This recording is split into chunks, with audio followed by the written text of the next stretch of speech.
What we're going to work on today is a wind formula that I come up with to actually make the wind easy. All right. A lot of the guys that actually come through the class, you know, the formulas that we used to use, range times wind divided by 35 to actually give you your hold in mils, or divided by 10 to give you your holds in minutes of angle, or a constant, you know, that's constantly changing. All right.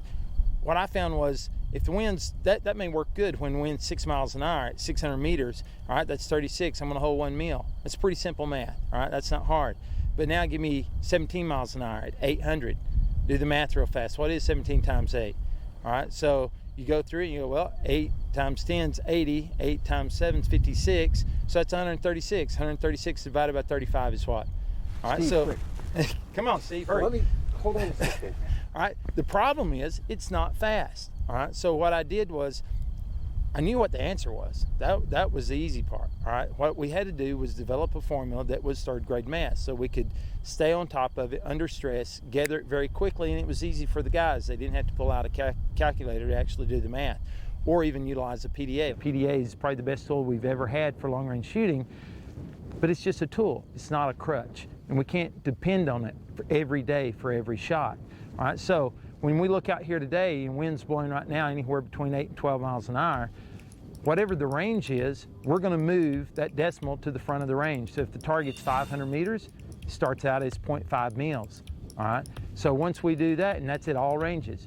All right, now once we do that, when it's 0.5 mils, now if it's 4 miles an hour, we're going to hold 0.5, because the 308 that we're shooting today is based off of 4 miles an hour.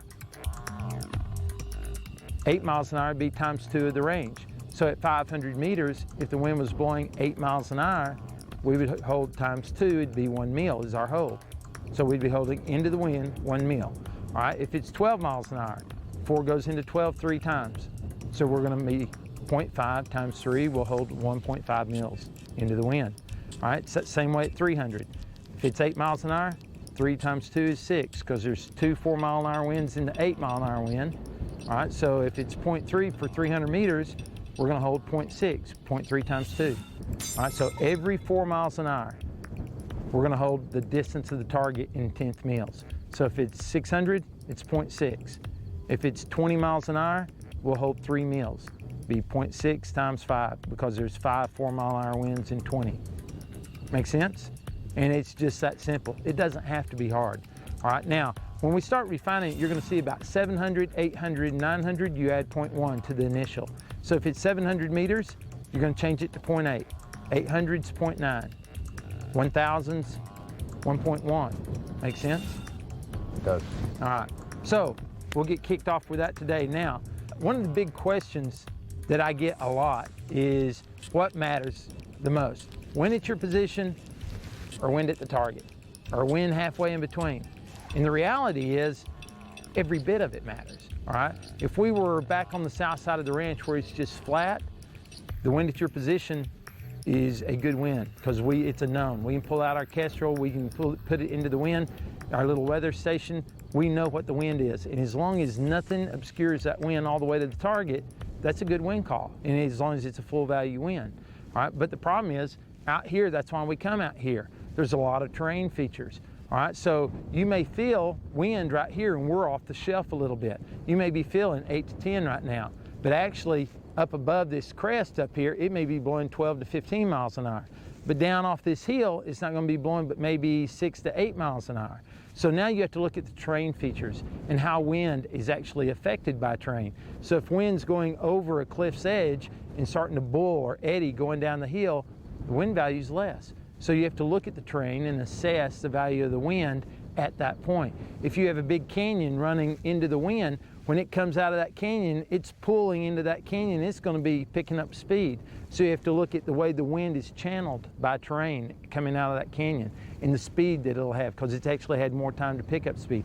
As it starts to go uphill, you're going to see wind compress. All right? As the air compresses, it's going to pick up speed going uphill. So you have to look at each segment of the flight path of the bullet and ascertain what the wind hold is for each segment of that wind call. So the first 400 meters may only be a 4 to 6 mile an hour wind, and the last 600 meters may be a 10 mile an hour wind. Well, you figure the first, you figure the last, and then you add them together or subtract the two, you'll see on our wind course, there's actually one of the courses of fire, because of the terrain, that you'll have a right wind on the short range targets, and the long range targets will have a left wind today.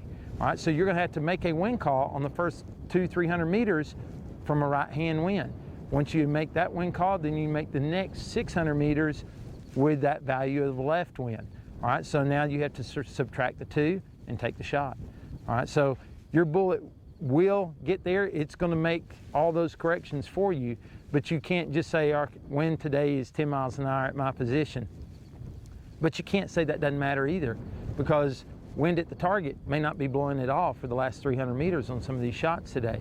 So we have to look at the target, we have to look at halfway to the target, and we do that a lot by focusing out, all right, on our spotting scope. So we'll actually look and start focusing out and focusing actually in closer. We'll look at the target.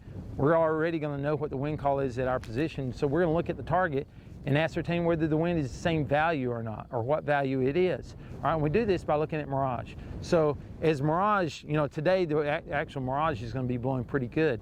A 4 mile an hour is a very visible, very recognizable mirage pattern. It just has nice big waves that just float flat across the ground. They're not trying to really lift. All right, once you starts lifting with the same, you know, waves, it's about 3 miles an hour. 2 miles an hour is going to lift at about a 45. 1 mile an hour is a bull with a direction, you know, to the bull. So we'll go through this and let you look through the spotting scope today. Remember, range times the value of wind in 4 miles an hour. So 8 miles an hour would be times 2. Obviously 10 miles an hour would be times 2.5. 6 miles an hour is times 1.5. 14 is times 3.5. All right. Now, real quickly, if the wind's 9 miles an hour, all right, all we have to do is times 2 plus 1.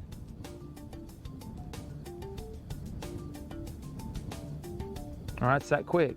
Now, up to 600 meters, you could actually, on a 14 mile an hour wind, go times 3, that gets us to 12, and then plus 2.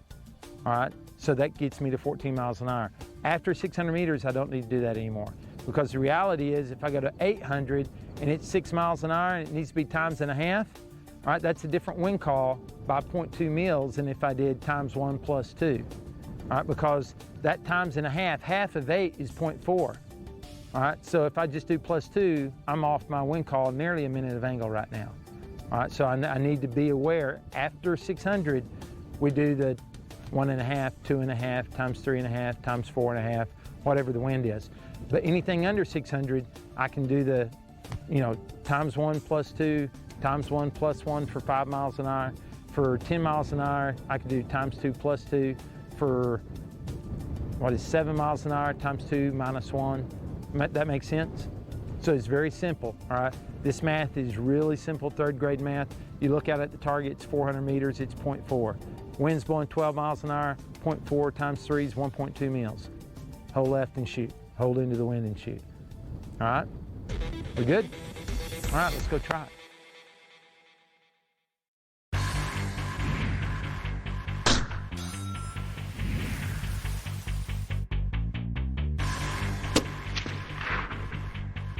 All right, everybody, starting out first of every day, all right, or anytime you get a good change of atmospherics, you want to replug in your atmospheric conditions. All right, barometric pressure is 27.14. All right, you want to make sure that this is referenced to 0 underneath. We do not reference it to the altitude that we're at. Right now, about 2,600 feet. All right, we want to reference it to 0. All right, so that way the computer is generating a firing solution for the density altitude the bullet is flying through. All right, next we go to temperature. All right, the temp is 76 degrees, and as we increase through the day, as it gets hotter, we'll start changing it. All right, so we will always want to be aware of our conditions. Relative humidity is still 50. Same thing, check a true real fast just to verify. All right, we know there's about 800 meter for the 308s.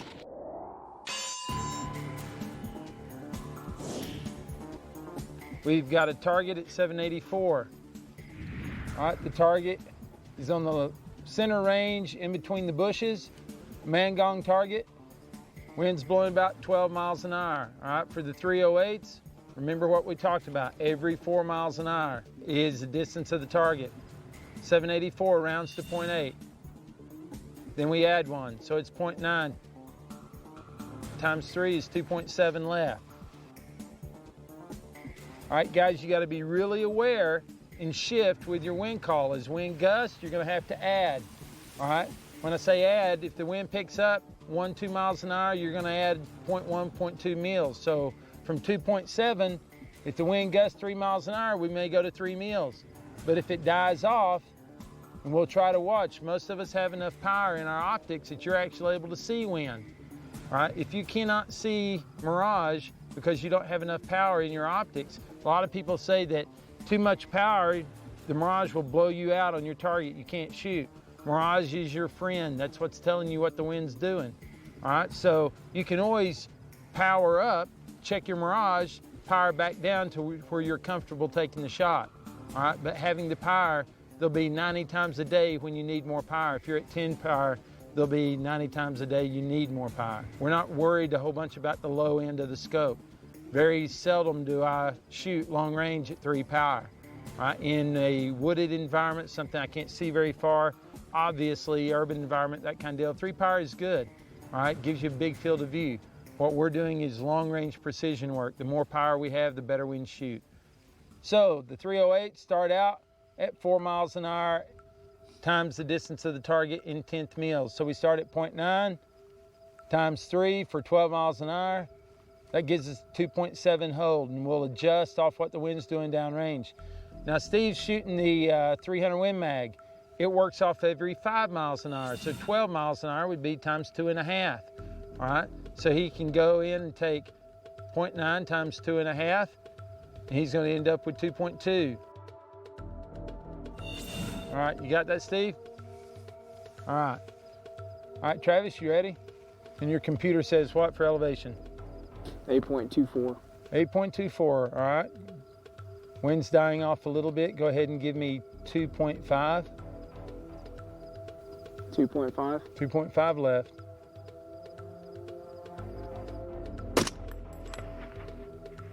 All right, just off his right shoulder. All right, so go ahead and give me 2.7. Good job, nice hit. All right, guys, it's really important to watch your cant right now. We're on unlevel ground right here, shooting at a target that is on a big cant to the right on the hill in front of it. All right, and that was a little bit of the problem there. So, all right, Chris, go ahead. Give me 2.6.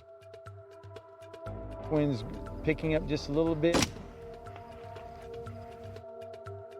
All right, that's on the left side. All right, so go to 2.4.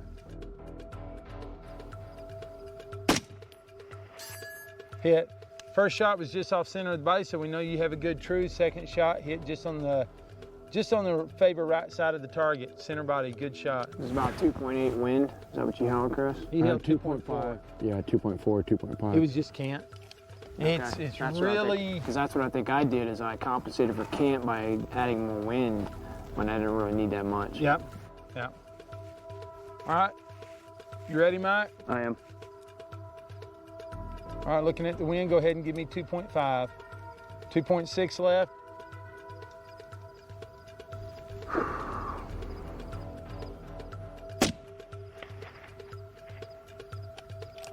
All right, you're just a little bit low on the target off the right side. Watch your cant, make sure cant to the left a little bit. All right, does that look better? It does. All right, go ahead, stay with the 2.6. Fire when ready. All right, you hit. All right, Steve, you up? Good. Let's just go ahead and try you on the same target to start out. Plug in 784. We would normally go ahead and push you out to a further distance, but we'll show you that you can actually make it work here if we refine what we're doing. It's not optimal, but it will work at this range. 670 in the hold. All right, give me 6.7. All right, every 5 miles an hour, wind at 10, that's 2.5 times the 0.8. We go to 0.9 times 2.5, it's 2.2 left.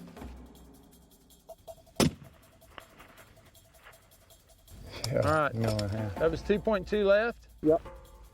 All right, elevation was good. Your cant's what's getting you. Cant left, come left, come left. All right, try that, 2.2 left.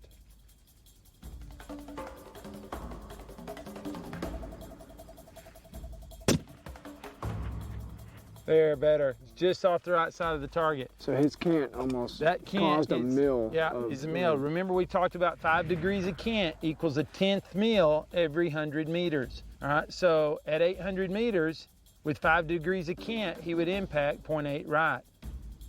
All right, so he's nearly dead on his wind call. Go ahead and give me 2.4, Steve. Watch your cant.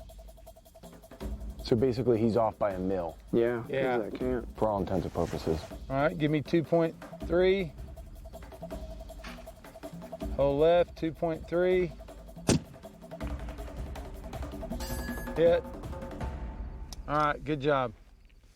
All right, that's why it's really important, guys, to have a level on your gun. When you start shooting these long ranges, you know, you're not on a golf course. Most people don't realize, because they shoot at normal ranges where you're on a flat berm, that the bulldogs came in, they made another flat berm that you put your targets in front of or on top of. You have trees behind it. It's real easy to make everything level and line up. You don't see it. But you get out here, you know, maybe you're hunting in Colorado or Utah or Wyoming or Montana, or you're downrange. You know, when you're doing that, you have elements like this: rolling hills, valleys, cliffs. Nothing's really level out here. And like I said, we don't even hang our targets level for that reason. We don't want to let you cheat. All right, we want you to actually calibrate your eye to what's level. So as you can see at 800, it's very easy to be 0.4 mils off. That's why having a bubble on your scope is extremely important. All right, that's why for the military, and it's a military only product, we actually made bubbles, Accuracy First Development Group did, for a bubble with a tritium level inside of it. Since the boys fight a lot at night, now they can actually ascertain whether the gun's level or not. Well, what's crazy is back here, I mean, back here, it's not even the appearance of being slightly crooked. I mean, that we're canted that much to the left It to looks be like level. it. So Your perception is that it's really unlevel back here. Yeah. Because I have students all the time that I'll say, hey man, you're canted. He goes, no man, I look great. And then I'll go in and I'll set the gun up level and walk away from it, and he gets down on it, he goes, oh, no way. And I'll pull another student off that I know is shooting a level gun, and he'll can it back to level, and the other student will go, you know, it can't be level. And we'll bring out the eye touch, and he'll agree that it's, you know, it's level, and then he has to calibrate his eye. But it's much easier just to put a bubble on your scope. All right, there's multiple bubbles. There's Picatinny rail, there's scope mount bubbles. There's ones like Travis had that actually is a 3-position, that fold in, fold out, so the thing can actually move around, whether it's in a case or you're humping it or whatever. So it's something that's, you really need levels on your gun. I really didn't think so, but like I said, I grew up shooting scoped rifles since I was 6 years old in this type of environment. And so it was something I didn't really understand how many guys could actually be off. And I'm still off at times. You know, I'll line up and I'll check my bubble and I go, oh crud, I need to move over a little bit and get, you know, back level. So it's not just, you know, new shooters, it's everybody. And a lot of times, I really believe that most shots that are missed, that are just not, when I say most, at least 50% of the shots that are just barely off one way or the other is actually due to an unlevel scope. All right, just a slight amount of cant, and it puts you off 0.4. All right, 2.5 degrees is actually hard to see for most people. So if you're just barely off, we do a second shot correction, and you go, well, the wind's doing something downrange that we can't see. All right, so from that, we go ahead and make that one wind call, and now we think we're pretty good through the rest of the day because we're retaining that same cant through our shooting, when the wind value isn't really what we're shooting, but because of cant, it makes us get impacts. All right, so we actually cheat the system. But out here, that's why we have a course here, move over 40 meters, and we've got another course pointing in a different direction.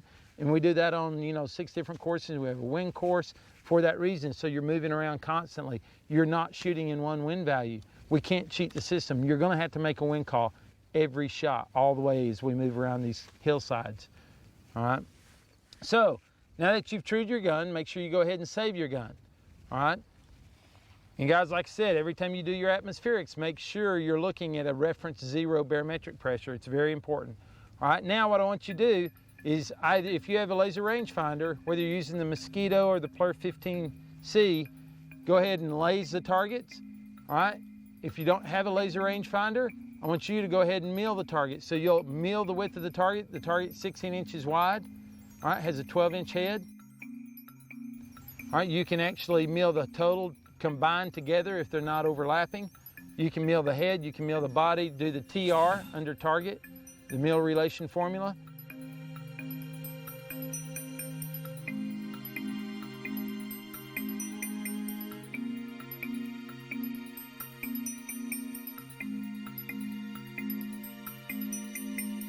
You know the size of the targets now, you plug it in, you actually plug in what you mill the image size, and then hit done, and it'll automatically give you a firing solution. All right, if you have a laser rangefinder, for now I just want you to laze the target, all right, then plug it into the nomogram, the whiz wheel, or go ahead and plug it into your PDA, see how they marry up, and then go ahead and take the shot based off what they said. All right, wind call right now is about 12. I'm gonna let you start working your own wind call, start feeling it. If you noticed a while ago, when you're in winds like this, you gotta be constantly changing. Like right now, the wind just lulled. You gotta take 0.2 off right now, off your wind call. If you don't, you're gonna be burning the offside edge. All right, so right now, every time you have to be looking and studying and calculating that wind. So as a baseline of 12 miles an hour in the lull, we'll take off a little bit. In the high winds, if it starts to gust, we may add 0.1 or 0.2. All right, so run a baseline of 12, off that, add or subtract until you get the actual wind call that you're looking for. And then do a second shot correction, move to the next target. So Chris, which one are you looking at? There's that one right at the curve and then slightly up from the hill from there. Okay, let's go ahead and mill. You're gonna mill the head of the target? Yeah. With the crosshairs at the bottom of his head. If you look up, it's about an 8, so go ahead and hold 4 mills.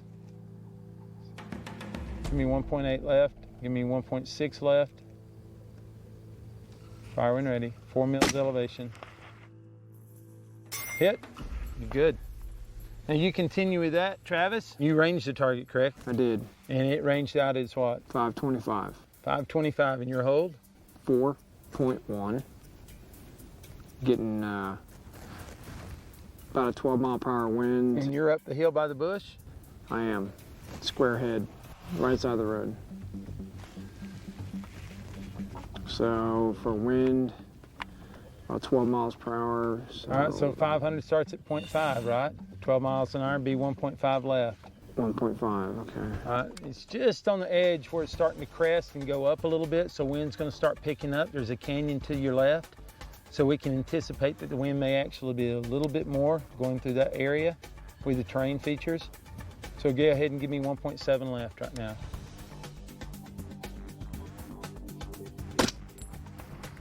The wind was a little bit more. You see, just went off the right side. Your elevation's perfect. All right, and you got a good level bubble? Nope, that's what it was. Ah, that's what it was. All right, so go back and give me the 1.7 left. Just barely right, all right? Just make a full second shot correction. 0.4 to center. There you go. Excellent.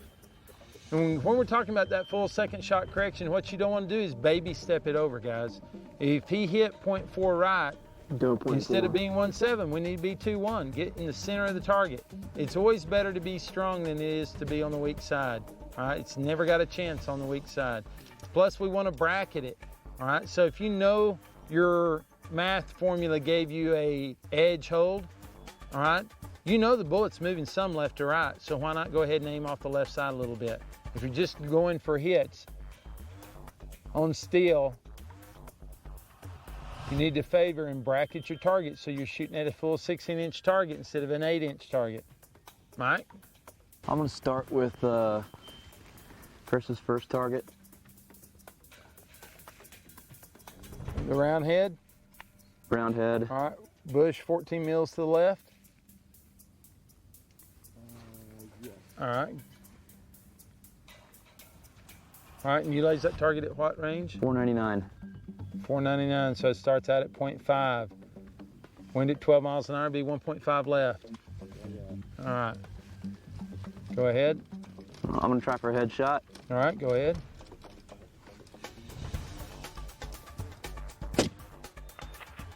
All All right, that wind, do you feel the wind die right before you pull the trigger? All right, that was my bad. I should have pulled you back. All right, so you feel it's still dead. So go ahead and give me a 1.2 mil hold. 1.3, 1.4. We're just gonna be changing their headshot. You see what we're doing? Yes. Once we make our baseline call of 1.5, then it's my job, you know, if you have a spotter, to continually be changing that. That telling this guy that he has to shoot as close as possible, the wind call, is correct, but if the spotter sees a change, it's his job to do it. Your job is to give me the most accurate shot you can give me. That doesn't mean a hurried shot. If I'm seeing a wind change downrange, it's my job to give you that correction. I can't just blurt something out and just hope you get a hit, and now it's because you didn't shoot close to my wind call that's actually off. So it's my job to actually have told you, hey, come down to 1.3, give me 1.2. Continually be talking, letting the guy have confidence his wind call is correct. Right now we'd be up around 1.6 on that target. All right, Travis, where you at? I'm at 717. It's a small 12-inch head plate. All right, I'm on it. Got it. 717, so I've got 7 mils elevation. Yep. And for wind, I would go 2.4. All right, 17 turns to 8. 8 times 3 is 2.4.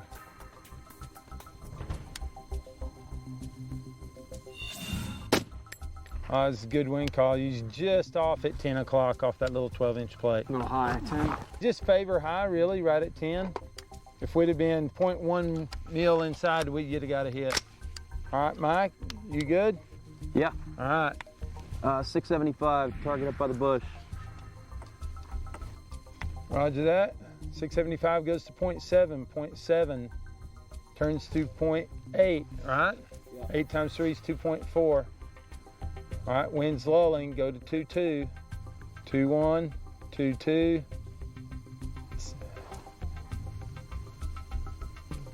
2.1. Parallax adjustment. Yeah, Stand by. good job. Always adjust your parallax, make your target in clear focus every shot. Your ocular focus should never be touched again once you've actually set it at 100 meters. All right, give me 2.2. Dead center hit, good shot. All right, now constantly work on that as we're changing. As you know, we called a 2.4 wind, but it started lulling, so we started making those corrections every time. All right, good shot. All right, Steve-O, you're milling targets? Correct. Where you want to go? Second target back, left side of the road at the bend. I see the target that you're talking about. Go ahead and mill it. What do you get? About 0.5. All right, that's a 12-inch head in height at 0.5. He should be right at 610. So what does the PDA say? 610, 4.3 hold. 4.3. So go ahead and give me 4.3. Now your time's 2.5 on your wind, all right, because it's 5-mile-an-hour winds. If we're dealing with 12 miles an hour, it's actually back down to about 10 now, so only do times 2. So 0.6 times 2 is 1.2 left. All we do is take the range of 0.6 for 610 every 5 miles an hour with a 300 wind mag. 10-mile-an-hour wind be 1.2. Go ahead and send it. All right, you're just barely off the right edge, but you're actually a little bit high. All right, wind's picking up. You can feel it. Give me 1.5 left. Drop your hold by 0.4 elevation. All right, you're 0.6 to the right now. Watch your level. That's what it is. I can see it from here. There you go. Make sure you're level. All right, same elevation, but let's go back to our wind call. Wind's probably 10 to 12 miles an hour. So that's 1.2 to 1.5. So let's just bracket that. Put 1.2 on his left side. 1.5 will be center. Go ahead and send it. There, nice. So yeah, just make a fast bracket. We know it's 10 to 12, 1.2 is left side, 1.5 would be center on that side's target. All right, where you at, Travis? I was thinking about that 1,200 meter plate. All right, let's go on out and shoot at the 1,200 meter target.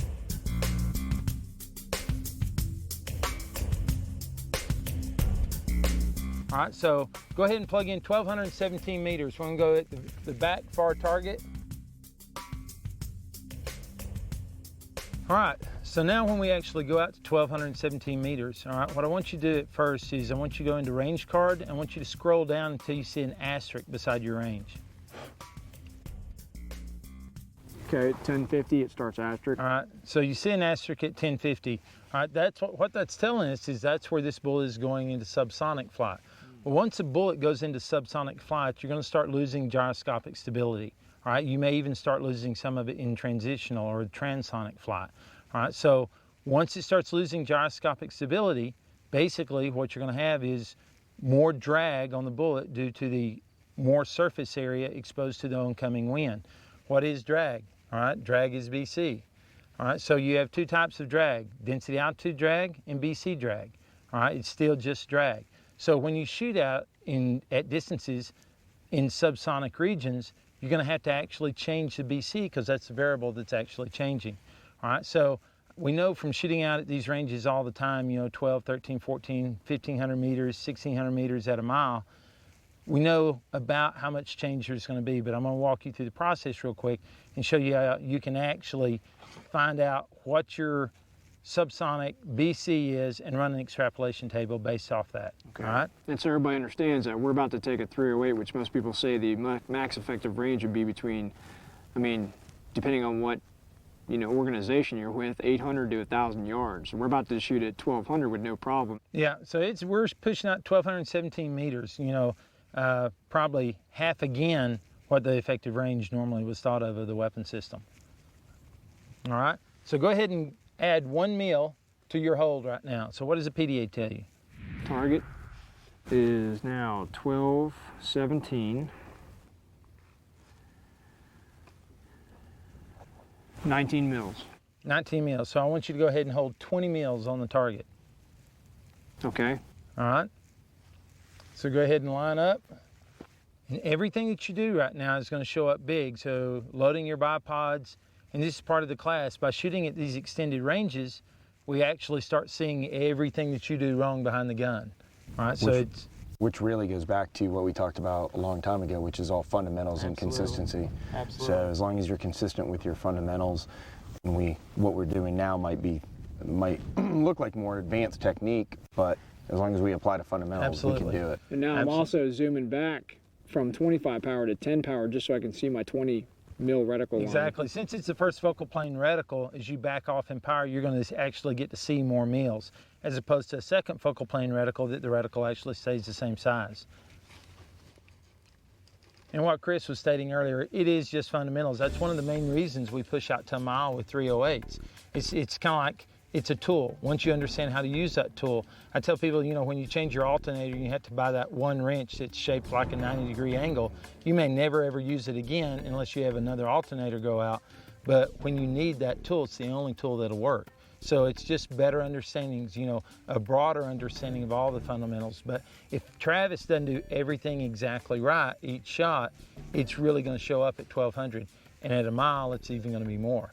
All right, so in wind here, I'm looking at 10 miles per hour out there, averaged all the way out, 4.2 mils. And okay. I'm also seeing some spin drift coming here, almost 0.3. Yep. Left. So go ahead and let's just go ahead and hold 4.5 left. Holding 20 mils on the target. 4.5.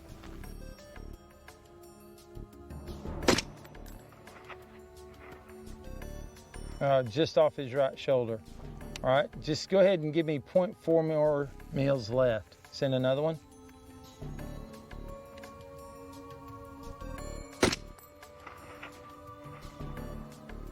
All right, that just impacted just off his left forehead. All right, if you look at those two shots, we're actually just a little bit high. You're holding center body, correct? I am. All right, you're about 0.2 mils high. So the 1 mil that I gave you extra probably needed to be 0.8. So go ahead and hold 19.8 center body, and go ahead and give me 4.3 mils left.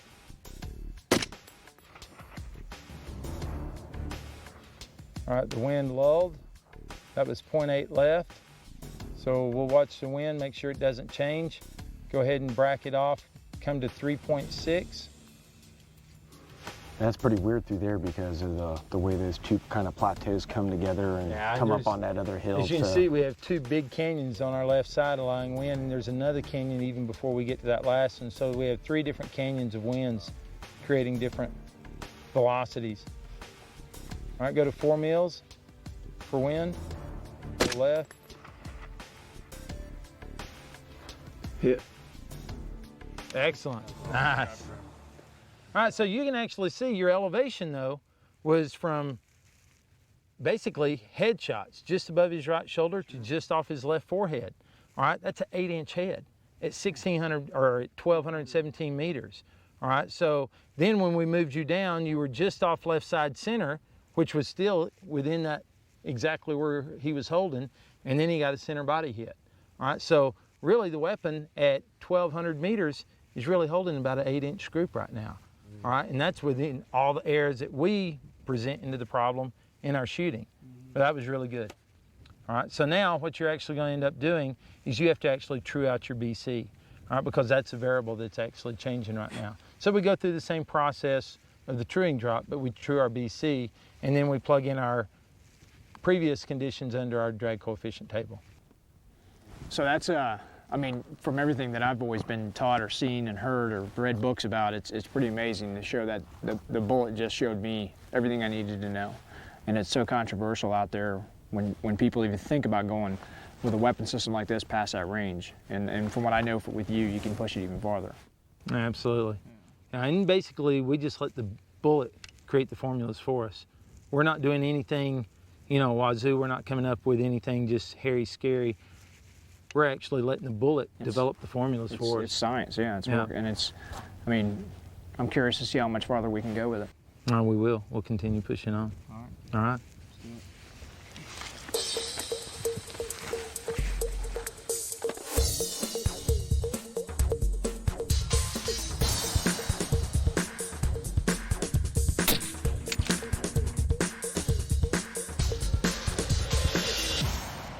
All right, guys, now we're on the wind course. All right, on this course of fire, it's 360 degrees. All right, we're going to be moving from one target to the next. Next target's 40 degrees off the line that we're firing now. The value out of this is normally when you get on a range and you're going to be shooting in a certain direction all day long. All right, you make your first wind call, you make a correction, you pretty much build your own algorithm in your head pretty fast. You know, everybody's smart enough that you see, hey, maybe it's a 7-mile-an-hour wind down there, so you do all your math on that. Pretty quick, you're building your own algorithm in your head without ever really making another wind call. All right, so what we do when you come out here, it's 360 degrees. You're having to make a wind call every target. Every target's going to be different all the way around this. We're starting right now, nearly pointing due south. All right, our last target's going to be pointing southeast, but we're going to go all the way around to get back to it. All right, so once we get started, I want you to look at the terrain. Terrain's going to tell you everything. Right now, wind's gusting between probably 14 and 18 miles an hour. All right, so when you look at that, this first target, if you look at the wind, it's coming from our 11 o'clock position. All right, 11 o'clock's about half value. All right, so immediately you're already coming down to probably an 8-mile-an-hour wind. As you get wind wrapping around this hill in front of us, you got about the first 250 meters, pretty much a non-value wind. It's coming straight into you. So the next 250 meters, you're going to actually have to make a wind call. But the problem is you have a big canyon scooting off to the southeast. All that wind is going to be flowing off over there and sucking down here around us. So there is going to be actually more value of wind in the last 250 than what we're filling up here, or actually what we're going to incur in the first 250. All right, so starting on the right, Chris, target range is 503. All right, once you plug in your data, based off your wind call, and think about it, the wind's only coming about 8 miles an hour right now. All right, so for your gun, every 5 miles an hour is the range in 10th mils. It's 500, so it starts out as 0.5. At 8 miles an hour, you could nearly do times 2 minus 2. All right, so it'd be about 0.8 mils.